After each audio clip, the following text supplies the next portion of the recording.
Welcome back to another episode of the Standing Room Only podcast. I'm Goose, of course, as always. I have Healy here with me. On this week's episode, we have a whole lot of basketball. Playoffs continue. We have one team that already is going into the conference finals.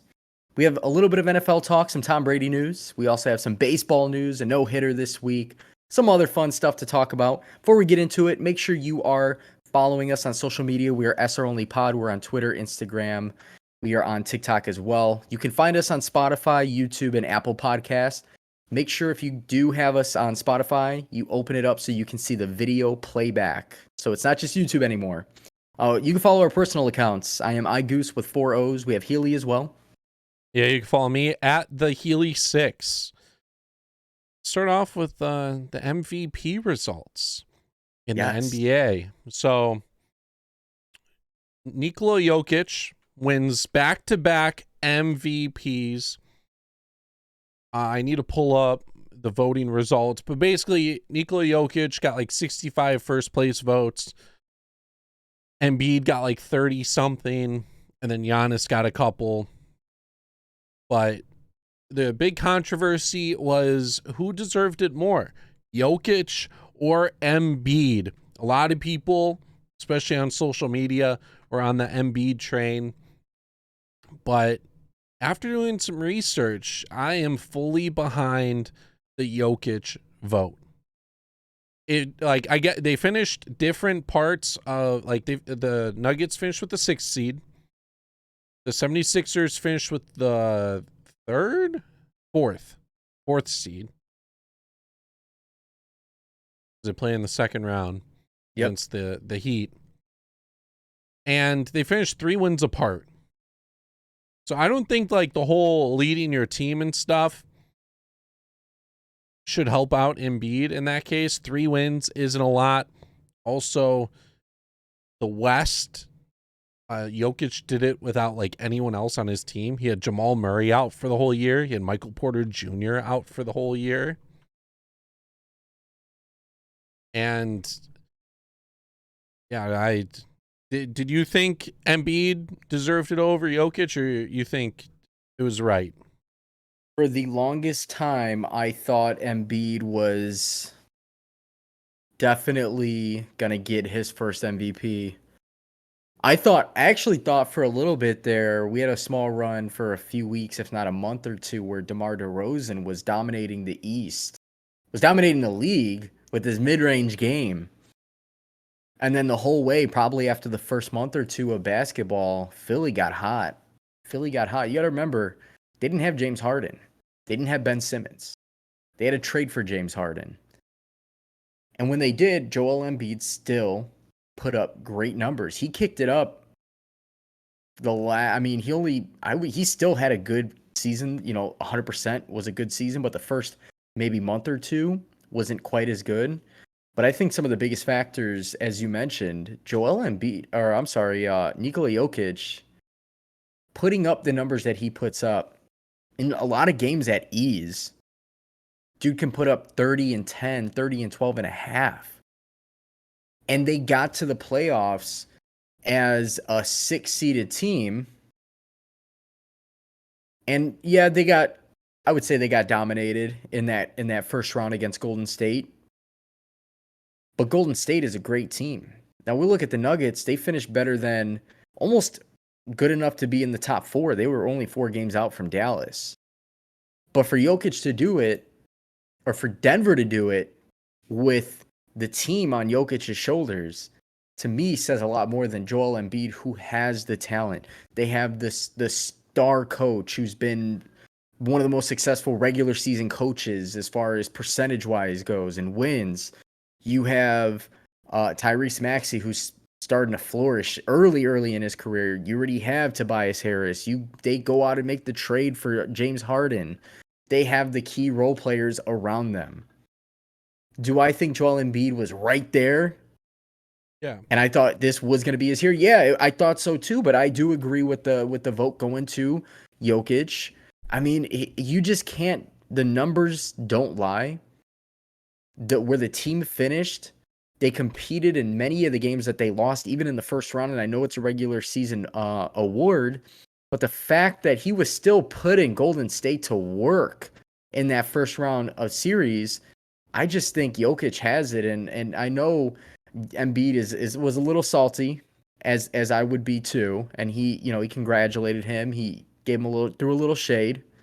But I do think at the end of the day, Jokic had a lot more to overcome with the injuries. Michael Porter is a key asset to that team when he's healthy. Jamal Murray, we saw what he did leading up to his ACL injury. He was damn good. We're talking Denver would be a top 3 team if it wasn't for the injuries. The fact that they're top 6 with some of their main guys out, I applaud Jokic. I can't Yeah, speak for Embiid to do the same if, say, like Tobias Harris went down and they never got, James Harden, or vice versa. It could be Tyrese or whatever combo you look at. and Jokic last year put up the best PER season of all time, and I'm pretty sure he beat his own PER record that he had last year. So his win shares, I'm not seeing. Let's see. Hey, never mind. But yeah, definitely PER, which player efficiency rating. Nikola Jokic had single season. Yeah, This year was he beat out his one from last year. Last year he finished 12th all time. This year he finished with the best PER season ever. I thought Giannis did it one year over Wilt, but Wilt has the number 2 spot on this list that I'm seeing. 31.94 the 2019-2020 season for Giannis. Giannis must have fell off. I know he led the league for a couple of years, but Giannis Jokic almost beat Wilt this year. He had 32.05 and Chamberlain had 32.08. And then Jokic is at 32.85. So Embiid was having right there too. 0.8 points higher than the best season of all time is insane. I forgot. Giannis, He may have been the best. I think Jokic was also the first one to have like 27 points, 13 rebounds, and 7 assists. He finished with 27.1, 13.8, and 7.9 assists per game. and I wonder how many of those games he either fouled out early or just didn't play a full game. I'm sure there's quite a few. That's nuts. Played 33 That's nuts. minutes a game. His player efficiency rating is higher than Giannis, and Giannis has career best, like of all time. That's how good Jokic is. I mean, but you can't take it away from Joel Embiid. Joel Embiid just needs to keep playing. He's gonna get one. I think if this wasn't, I think the voters are a little bit smarter today. But if this was like back in the day, Embiid would have won it due to the narrative, because Jokic already won it, because he was the best story of the season. I think narrative would have gotten it. Jokic's 65 first place votes is also the lowest since Steve Nash won his MVP. And I saw people comparing Steve Nash and Jokic. Didn't even compare the same. Like Steve Nash averaged like 12 and 10, and Kobe Bryant put up like 35 points per game. That was a robbery due to record alone. I remember that. But Jokic in his insane season, don't throw it in the same boat as Steve Nash. Yeah, it's a horrible comparison. It's because Steve Nash also won the back-to-back MVP trophies, which again, that Phoenix team was nuts. That was a loaded team. I mean, I remember the series, Phoenix and Lakers, a couple of times. That was a damn good series. But I agree. I do agree. And there's still some sense of that, I believe, with the MVP voting, the narrative, at least according to Joel Embiid. I don't know where the narrative would be for Jokic in this situation. I mean, he just straight up dominated. He dominated. And I think he's arguably the best center in the league. Aside from an MVP trophy, I would probably take him over pretty much any center in the league just based on his ability inside and out.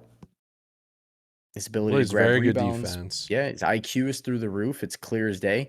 Joel Embiid, give or take some days, is better than Jokic. There's no doubt in my mind. He's the best player on the court sometimes, but he's not as consistent. He's not as consistent. We just saw it in the playoffs. They just got eliminated, despite the fact he broke his orbital bone around his eye and some other things. But still, I like Jokic. I think this is a good trophy, and I have a feeling he's got a couple more up his sleeve, and so does Giannis. Giannis is right. I mean, Giannis. That's another one too. Was Giannis that? Uh, you look at his numbers and you're like, oh, this has to be an MVP season, but then you compare it to the other guys and you're like, okay, all right.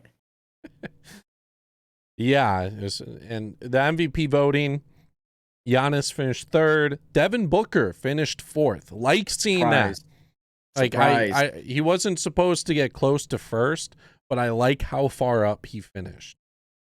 He definitely showed out this season. He showed that he could do it on the offensive end, and he's turning into a pretty good defensive player. He's definitely turning it up a notch defensively. Even you're seeing it in the playoffs as well. It's crazy. He got 8 third place votes, which isn't a lot, but when you're talking about Jokic, Embiid, and Giannis, 8 people decided one of those 3 weren't a top 3 MVP guy. Yeah, it's so weird. Luka, he also got a second place vote. Luka got a second place vote. Luka did. Yeah, those are the only guys outside the top 3. I wish you could see the actual voting chart. MLB shows everyone's votes and who they voted for. Oh, I want to see if I would love to see if like a Dallas reporter or Dallas coverage guy voted Luka as like the second place vote, or the Phoenix guy voted Devin Booker. Devin Booker. Yeah. Yeah, because Devin Booker got the bulk of the fourth place votes. Got a bulk of fifth place votes. Got 8 third place votes. I actually like the point system that they have going on there because obviously there's power within the first place votes there for Jokic to have 875 points. But first place votes are worth 10. Second place votes are worth 7 points. Third place votes are worth 5. Fourth place votes are worth 3 points. They could have made that an easier grading scale, but hey, whatever. Nice. Some other notable names that are up there, as you mentioned. Booker's 4th, Luka's 5th. I think he's definitely bound to win one. I mean, it almost seems like there's not really any teams that can slow him down. Jason Tatum, I thought may have deserved to finish a little higher, considering who the hell is Boston and why are they finishing in the top of the Eastern Conference, number 2? The 2 seed. They're one. Actually, no, they aren't. They're losing that series. I forgot. We'll talk about that series. That was, yeah. That's a fun series right there. LeBron's the only person that got a vote who didn't make the playoffs. I'm actually surprised to see he didn't receive a couple of fourth place votes. A couple more votes than what he got. Maybe it's because of the record, though. Yeah, it's possible. It's quite possible. I mean, they just had, you know what? They had a horrible season. Their team's doing more with less. The way I look at it. Payroll-wise and talent-wise, I mean, there's no reason they shouldn't have made the playoffs. It was a horrible effort, especially down the stretch. LeBron gets no votes from me, and I'm the biggest LeBron supporter, so we actually took a poll. Yeah, we took a poll on Twitter. Put out a poll. I left it for like almost 4 days on Twitter. We got 438 votes. Thanks to everyone that participated. That's a lot. It's a huge sample size. And the poll was just as torn on who should have won first place as everyone else. 38.4% of people thought Nikola Jokic should have won MVP. 38.1, so 0.3% difference out of 440 votes thought Joel Embiid should have won it. That's wild. And we also did include, there's only 4 options you could throw on there. I get Giannis should have been number 3, but I saw too many tweets about LeBron James when the MVP came out on Twitter that I included LeBron as an option just to see how many people like thought that he should have won MVP. He got 11%. I don't know how much to take for that. I don't know if people meme like we're joking around or like LeBron, duh, I'm gonna click it just to mess with the poll. Clickbait. I would say at least half of that 11% is legit, or maybe people wanted to see like what the actual poll results were, and then other got 12.6%, which I assume is Giannis at that point. yeah, at that point it's Giannis. Very close though. That's probably it was the like a closest pretty poll big. we've put out. I think one we had a 50-50 in it. We did. One vote decided. It was. Is I that don't know if it Super was a Bowl? Super Bowl. That was the Super Bowl. Yeah, it was like 50.1 versus 49.9 or something crazy. Yep. One of the closest, but yeah, it's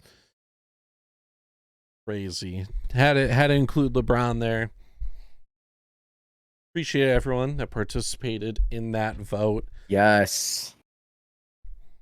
Always great, especially because it allows us to talk about that and see how and get like an actual view of like what people are talking about instead of just seeing the vocal minority talk about stuff on social media. We get the actual results. Speaking of awards though, in the NBA, they came out today saying that there's a new award for the playoffs. It's going to be the Magic Johnson Award and the Larry Bird Trophy. Magic Johnson's the Western Conference Finals Trophy, and then Larry Bird's the Eastern Conference Finals Trophy. Which, you're like, why do we need these? I don't mind them. The problem that's going to happen, which it shouldn't happen based off how many years in the NBA we've already seen. The problem, it'll become a problem if people take it too much when they talk about accolades. When we talk about NBA players, especially LeBron and MJ, what always happens? It's like talking about accolades, and it's like all it is. Imagine the talk now. It would be like, well, LeBron won 10 Eastern Conference Finals MVPs. At least 10. At least 10. Well, I don't know if he would win it on a losing team, but yeah, he's made the finals 10 times. Is this only for the finals or is this the whole playoffs? Eastern Conference Finals. Okay. Eastern Conference Finals, Western Conference. So it'd be 10. And this is the one time where I'm like, well, technically, LeBron would have more awards than Michael. This would be for playoff awards. So let's factor that. But I don't know. I think to me, it's almost like it's a participation trophy. It's cool. I guess it's cool. It's cool. I can't really say anything bad. But I like it. They do it in baseball, which I like. You don't like John Lester and Javi Baez won it in 2016. It's great. It shows you who is technically the best player in each conference before they make the finals. But it doesn't carry much weight. You don't see their accolades and you're like, John Lester, a couple Cy Young, I don't know how many he's actually won off the top of my head, but let's just give like a 2-time Cy Young winner. He also won the MVP of the NLCS. Like, you don't throw it on there, but it's a cool award to give to someone. Tell them they're the best player in that conference before they get to the final. And it could also change, which is cool too. It's not like the same person's going to win in back-to-back series. Basketball, it could. Baseball, it won't, baseball, it could change because of the variability and whatever. But basketball, you only have like 7 people. And if you win in a round and you win the championship, the same player is probably going to do all the work in every single one. Most of the time. Although, Andre Iguodala, he did his thing a few years ago in the finals. He won the award, didn't he? The finals MVP. Even though Yeah, because he Did he held really LeBron to deserve it? 28 points per game instead of like 32. Yeah. That's 2 what I hate steals a about game. like that. I don't get that. I hated when that was the thing because Kawhi Leonard won one because of the same thing. With the When Spurs? when the Spurs beat the Heat, Tim which Duncan was still there, right? yeah, Yeah, I'm pretty sure Tim Duncan had a hell of a series too. yeah, but it was this guy guarded LeBron and He did a that really good job. yeah. The Kawhi actually Iguodala ended up. one's crazy though because now Steph Curry technically has 0 Finals MVPs and he's won 3 finals. Oh, Durant, Andre, and Clay. Durant. Oh, Durant twice. That's right. Wow. Wow. And we're talking one of the best players to. At least he has an MVP under his belt. Yeah, a couple I think. Yeah. He won So unanimous one year. yeah, he did. So I mean, it's one of those things. To me, finals. I mean, the conference finals. Now that I'm hearing it, and I do think about baseball, I think it's a cool little feat. Hopefully, these guys get a little kickback for it, a little something, something. Help, give them a little push. I mean, not that these guys aren't competing for the championship as it is, but yeah, that'd be something cool. Yeah, I just just don't put too obviously, much weight into it when you discuss greatness and stuff. but there's always going to be that argument. Well, LeBron or whoever goes to the conference finals. They don't make it to the NBA finals, but they still win the award. Is that going to be a I thing? don't. That's going to be another argument. Yeah, I wonder if I don't know. I don't. I get it's not the NBA finals, but I don't know if you could pull a Jerry West and do that. No, no. I mean, you lost. Yeah. You don't deserve it. You deserve to go back, take some time off and hit the gym and let's get back to it. That's what you deserve. I'm saying that as I'm sitting here acting like I'm going to go out and drop 40 and 10 tomorrow. But that was it. It was random too. I think it's being applied to this playoffs. which will make sense because we obviously are right next week, conference finals. Speaking of, the playoffs have been pretty fun so far. We are at the last couple of games. Most of them are in a game 6 situation. We just saw Miami take out the Sixers. I'm not going to say with ease, but it was pretty much with ease. Joel Embiid being hurt was not the same. It was not the same. He has the broken orbital bone. He has the fracture, the torn ligament in his finger that he's got to get surgery on in his hand. And you could just tell he just wasn't as aggressive. And I don't blame him. The fact that he was out there doing it was incredible. And James Harden put up 11 points in game 6. He got outscored by 4 other people on his team. It just can't happen. Wild. That's wild. Can't happen. He takes the back seat too much, He put 9 shots up. He threw up 9 shots, and he played 42 minutes. 42 minutes, 59 seconds. He threw up 9 shots. He shot 0 free throws. You know what's crazy about that, too, is you got to think about look at the roster, right? Danny Green, I don't know if he broke his leg or what. It looked bad. It's serious. They said it looked bad. He leaves 3 minutes into the game. That's somebody that's going to shoot about 8 times a game right there, right? Okay, you freed up some shots. The only other guys checking in, Shake Milton, who really shouldn't be shooting the ball that much. Matisse Thybulle, not a shooter. And that's pretty much it. You might have Korkmaz come in for a few minutes. You'll have Georges Niang come in for a few minutes. Those are guys that are going to put up a couple shots, no big deal. James Harden puts up 9 shots in 43 minutes of basketball. To me, that's not good. Nobody's setting up shots for you. You are not they're not running any isolation. There's no need to double team him. They're all double teaming Joel Embiid. It's just bad. They're going to go back to the drawing boards. I think they're going to be contenders next year as long as they keep the team together. Tyrese Maxey, I imagine, is going to shoot a lot. He's been doing it all playoffs. I think he's pretty good. He's got a lot of room for development. James Harden having the type of game he did, I'm not going to say is make or break, but when you look at the matchup for these teams, you have 1, 2, 3, 4 games.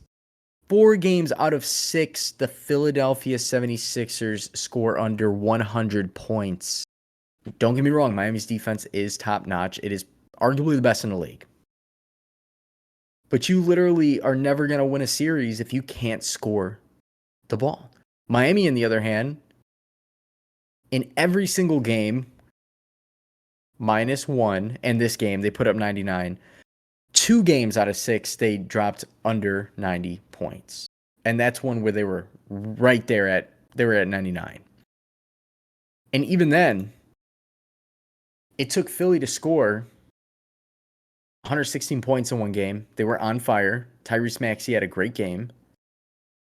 And it just didn't, I don't know. They got hot and then all of a sudden they just died down. It almost looks like they didn't even want to play. This series, I was watching this series and I'm sitting here watching Memphis and Golden State go at it.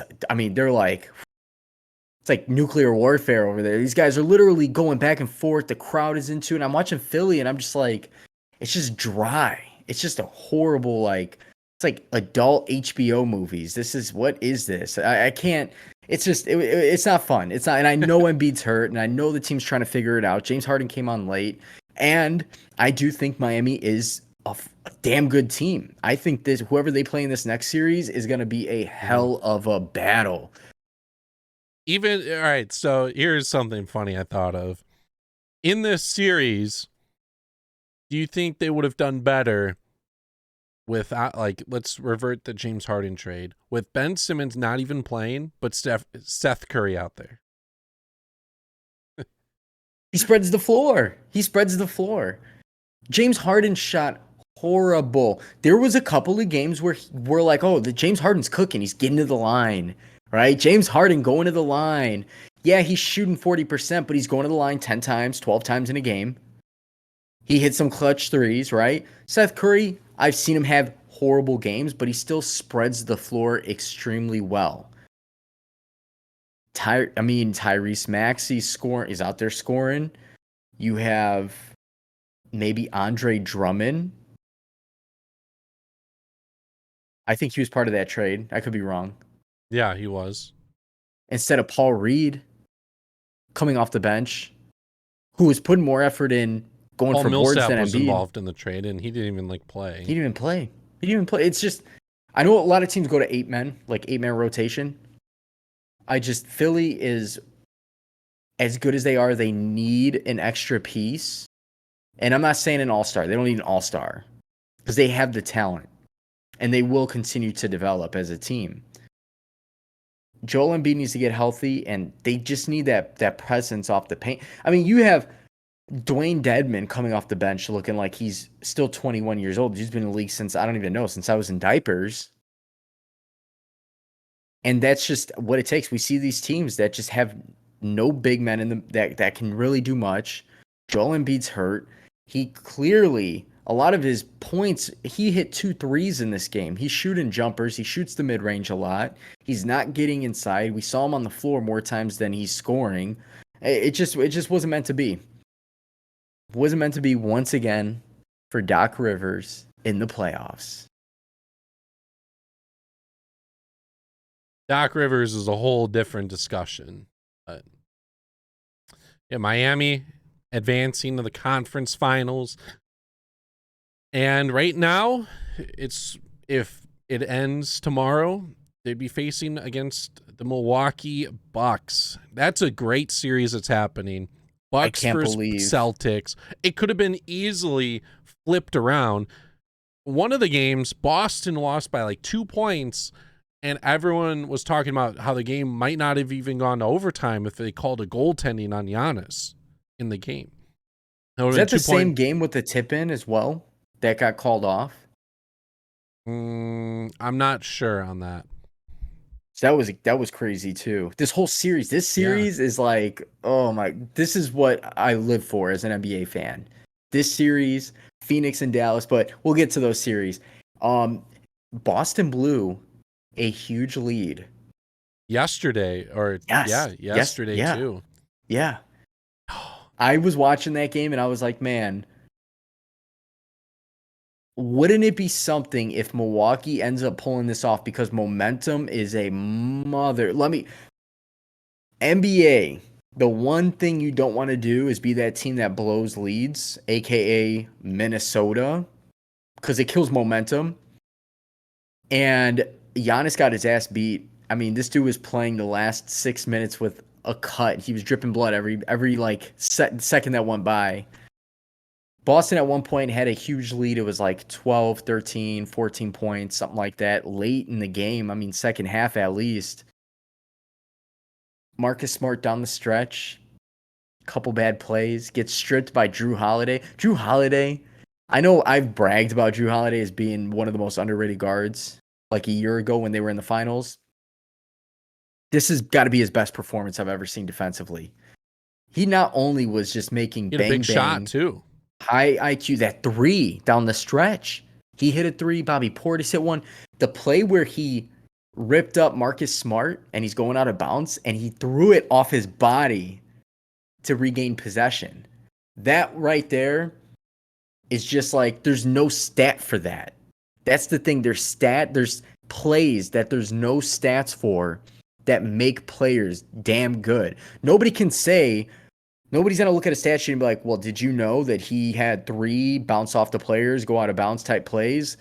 No, it's not there. That's effort plays, high IQ plays, and that is why Milwaukee is going to take this series. As much as I would like to see this awesome, gritty Boston team go, I got to see Drew Holiday. Chris Middleton will be coming back. Giannis, this is a grittier team. Bobby Port, like I like this Milwaukee team in this series, especially now. If Boston won, I was like, all right, Milwaukee's given up. That's what it looked like. Man, they are not. And this is honestly got to be one of my favorite series.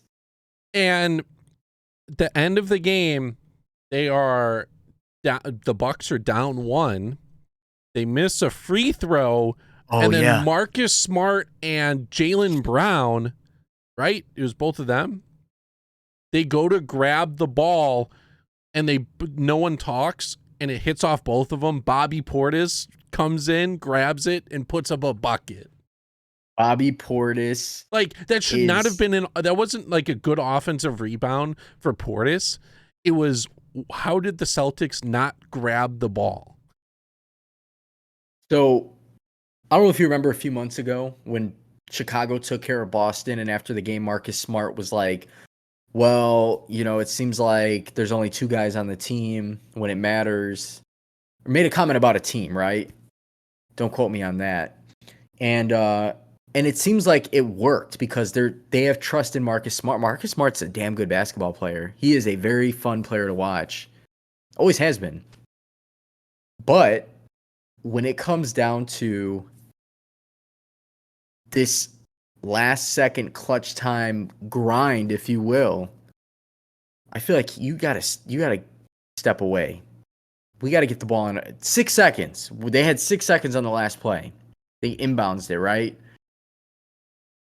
They had a chance to go and score a bucket. What did they need? 2?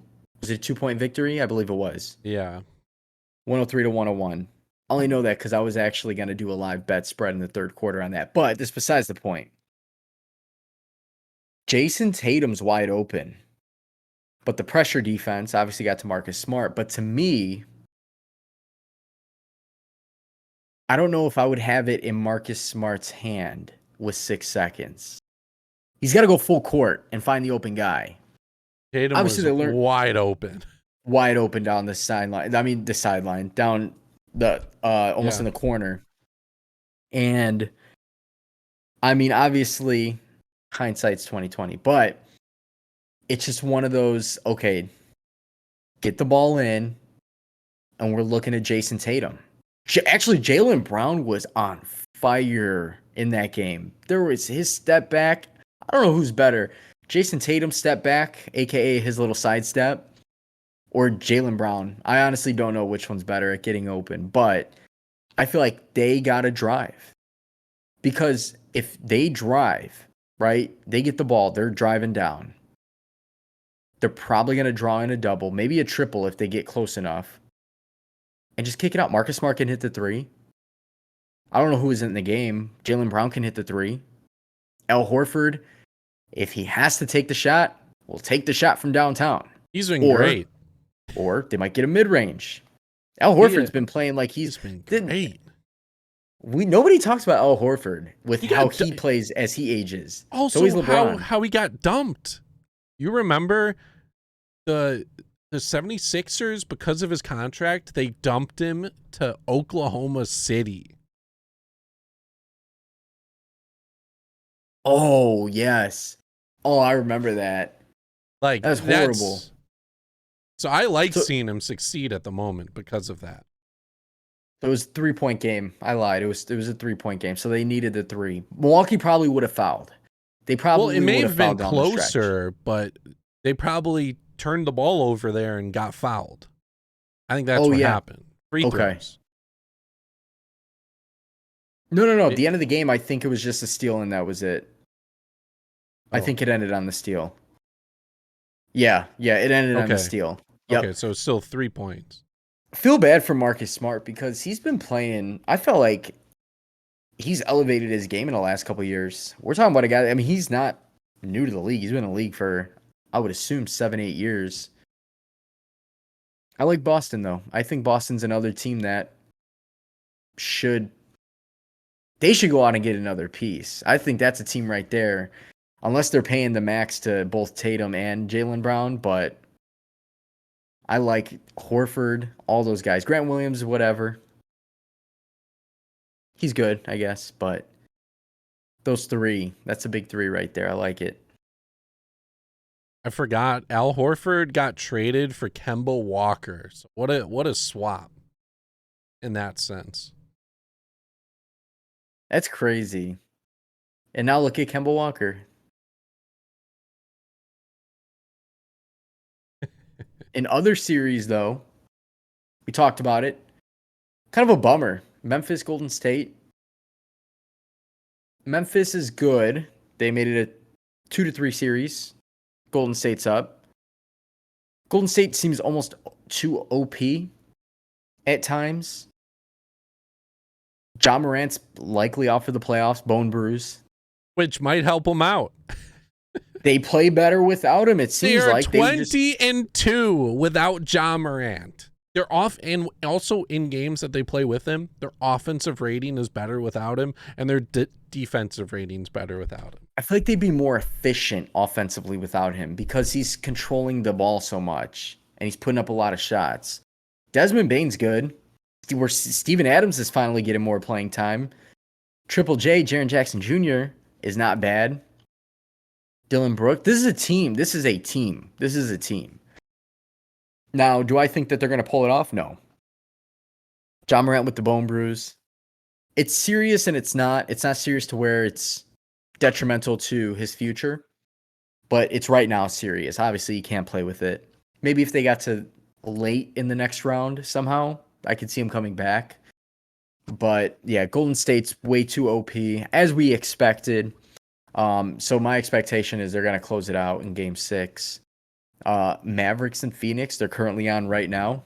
That is another fun series. This has been a series that's been closer than I thought it would be. A lot closer. You know what? Dallas last year made a good run in the playoffs. Luka played well in the playoffs. And I think that with this team, I can't tell if this is the Mavericks team where they're showing up and we're like, whoa, this Mavericks team is good. Or if we're seeing this Phoenix team as, oh, okay, this is just the Suns. They're not as good as they are on paper. So the Mavericks lost 4-3 last year. But yeah, Luka did hit like a big shot. Yeah. He's played well. His team hasn't really advanced. It's still missing like one key piece, but Luka's keeping him in. I like the feud. The Devin Booker Luka feud has been great. Absolutely. This is the future of the league. I love it. The playoffs have been great because of this as well. You see Draymond Green in the Memphis series. Tatum versus Giannis. It was Embiid versus just the tough Miami defense. Yeah. And now you have Devin Booker and Luka going at it. The storylines are great. The NBA is on the up again. Every single game is a must watch. I'm excited for the next series. And I really don't care who it is at this point because every team that's leading at all the series are gritty teams that are entertaining. So I'm ready for the next series. If Dallas sends this to game 7, for one, way more than my expectation of them. So shout out to them. And 2, I almost want to see them take game 7. Chris Paul, he has not done great. Struggling a little bit. He's had some really high scoring games. First, he had a couple of games where he was under like 5 assists. He scored like 18 points in the fourth quarter in one game, and then the past couple, he's just been non-existent. Yeah, he's got 5 right now in the first half, which this is him right now. But the last 2 games, 7 he combined for 12 points, but he also combined for 17 assists. The games leading up to that, his assist numbers were 4. He had 8 in one game. He had 3 before that, but he high scoring. So he steps up offensively when they need him, but I think when he's facilitating, DeAndre Ayton's getting those buckets from him. Devin Booker's always going to cook. And some of the other key guys, too, with the Suns. I mean, you get Cam Johnson coming in off the bench and drilling threes like he normally does. And there's always that silent killer, that Michael Bridges, who, when he's on, he's almost like, trying to think, who is he like? It's kind of like Andrew Wiggins in a way. I wouldn't say he shoots as efficient, but he's just there when he's on. Watch out. Watch out. Mavericks need a big guy. They need a center. Not a Porzingis. They need like a true center. They need like a Rudy Gobert or DeAndre Ayton. Now, I'm not saying Rudy Gobert is... I'm not saying I would take him on the Bulls. But can you imagine him in Dallas? It'd be great. That'd be a great fit for him with his play style. Absolutely. Because they already spread the floor enough. They need a guy out there who can go out and grab boards and just be that defensive presence in the lane. And he'd be the guy. We're on to something here. Now, I'm, like I said, Rudy Gobert making his comment about Shaq. Shaq would dominate you, Rudy. I would no doubt about that. It didn't work in Utah, and I don't think he'll fit in a lot of places in this league.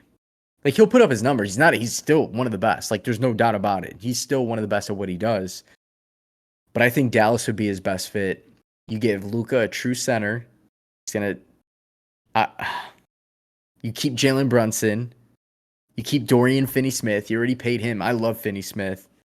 I think you figure out what's going on with that 3 and that 4 position. Reggie Bullock.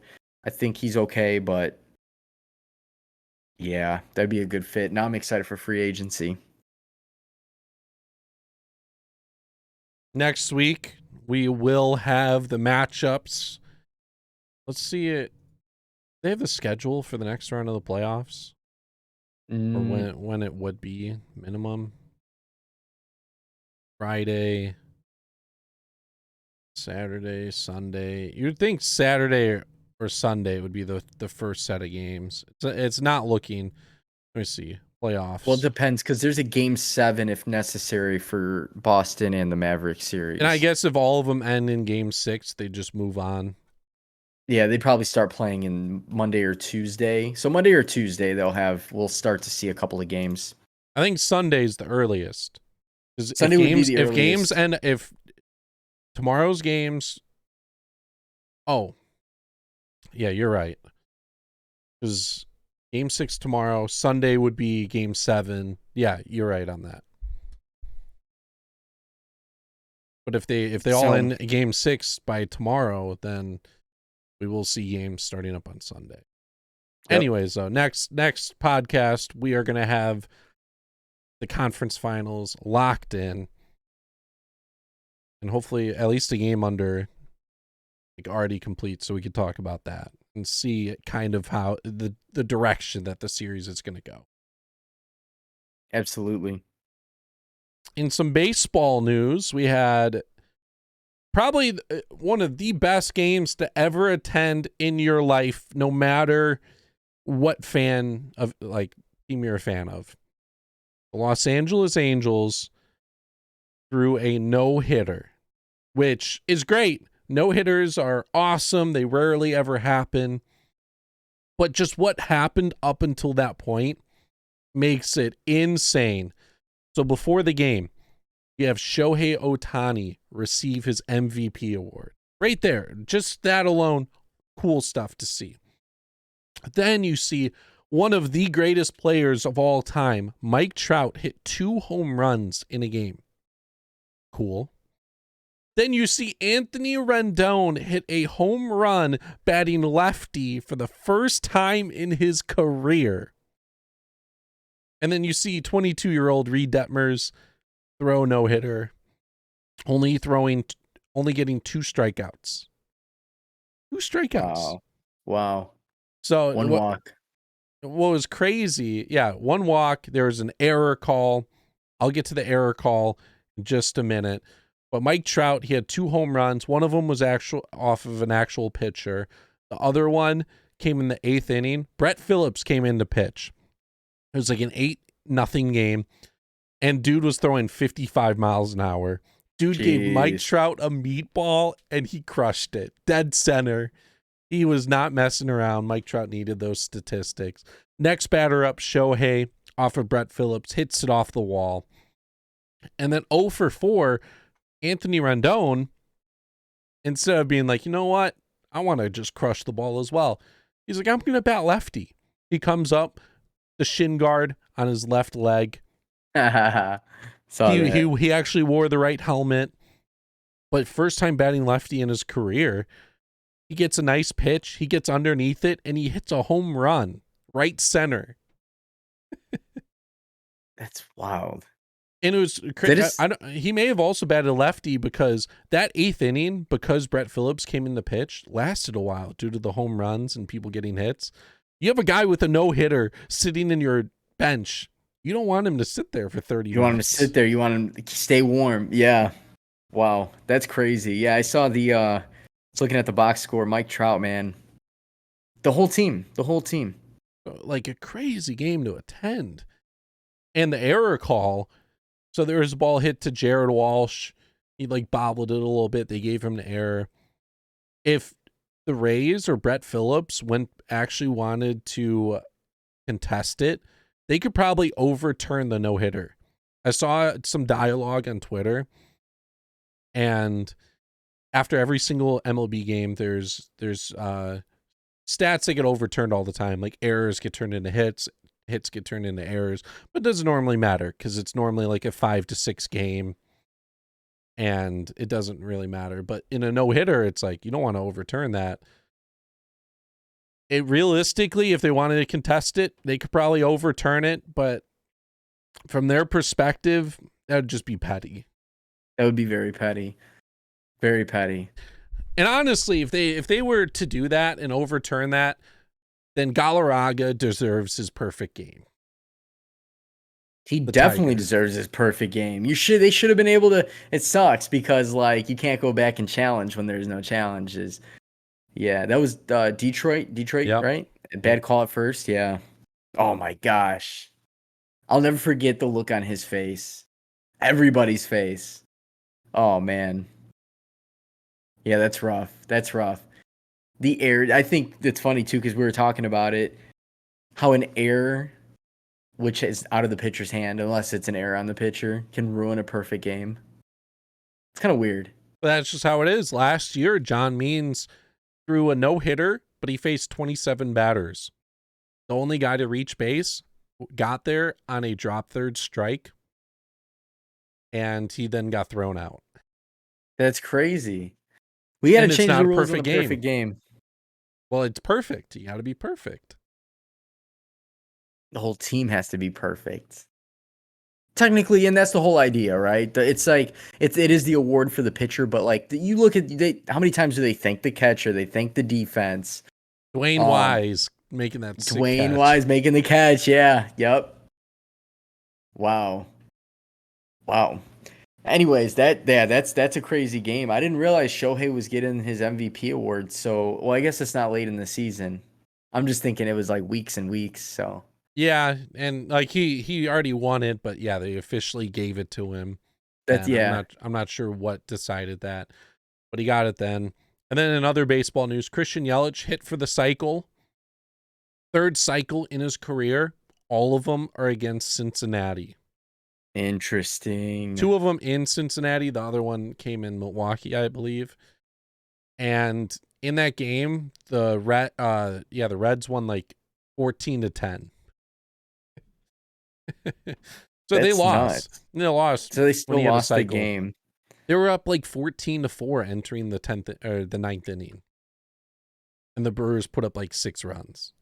Wow. Yeah, I'm just looking So at that stat. Wow. We don't see that often. Do we get one every year?